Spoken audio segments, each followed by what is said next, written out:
سنت ڈنکے کی چوٹ پہ کہہ رہے ہیں، جہاں بھی جائے گا وہیں جا کے میلاد مصطفیٰ صلی اللہ علیہ وسلم کی کتابوں سے ثابت کریں گے، اور اگر ہم نہ کر سکیں تو میلاد منانا چھوڑ دیں گے، اور اگر ہم ثابت کریں تو پھر انہیں چاہیے کہ وہ بھی منائیں۔ دوسرے نمبر پہ اس دور کا سب سے بڑا فتنہ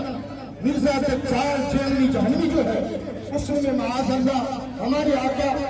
حضرت محمد مصطفیٰ صلی اللہ علیہ وسلم کے بارے میں اتنا بڑا توہین کا لفظ بولا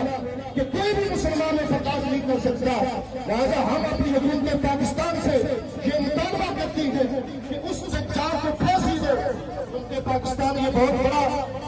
کام کیا ہے اس دجال کو گرفتار کر کے۔ سنا تھا کہ رمضان میں شیطان قید ہوتا ہے، اور اس سفر اللہ کے فضل و کرم سے میلاد کے موسم میں بھی شیطان گرفتار ہوا ہے اور قید ہوا ہے۔ لہٰذا حکومت پاکستان سے ایک بار پھر ہم یہ کہتے ہیں کہ ہمارے اہل سنت و جماعت کے عظیم لیڈر اور عظیم رہنما کنز العلماء مفکر اسلام پروفیسر مفتی ڈاکٹر محمد اشرف آصف جلالی صاحب زیدہ شفیع ہوں، انہوں نے سپریم کورٹ میں کہا ہے کہ اگر حکومت مجھے سپریم کورٹ بلاتی ہے اور وہاں وہ کہتی ہے کہ مرزا دجال کو گستاخ رسول ثابت کرو،